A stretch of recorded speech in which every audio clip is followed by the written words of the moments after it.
প্রভাব তো পড়বেই, কারণ আজ থেকে শুরু হলো 50% ট্যারিফ শুল্ক।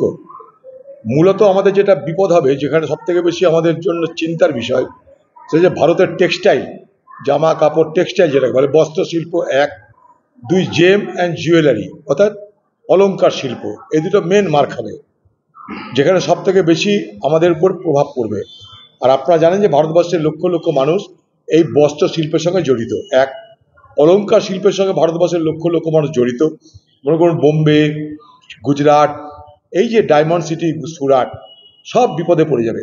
কারণ এত টাকার জুয়েলারি, অলংকার, এরা কিন্তু আমেরিকাতে বিক্রি হয়। ফলে এই যে দাম বেড়ে যাবে, যারা এক্সপোর্ট করে তারা কিন্তু এবার সমঝে যাবে, সংকুচিত হয়ে যাবে, কারণ ওখানে অনেক বেশি দাম বেড়ে যাবে, যেখানে অন্যান্য দেশ থেকে সস্তায় তারা পেয়ে যাবে। টেক্সটাইলের ক্ষেত্রে অনেক বড় বিপদ হবে আমাদের, নিশ্চয়ই এটা চিন্তার বিষয়। তবে ভারতবর্ষকেও তার জন্য মোকাবেলা করতে হবে। আমরা দেখতে চাই যে কেমন করে দেশ মোকাবেলা করছে, কারণ যা কিছু হয়েছে রাষ্ট্রকে তার দায়িত্ব নিতে হবে। কারণ আমাদের বিদেশ নীতি যদি সফল হতো, তাহলে এত বড় প্রভাব নাও হতে পারত। শেষ মুহূর্তে এটাকে বলে নি জার্ক রিয়াকশন, হঠাৎ করে আমাদের মনে হয়েছে এবার কিছু করে দেখাবো, অথচ চীনকে পারছে না, আমেরিকা চীনকে পারছে না, আমাদেরকে পারছে।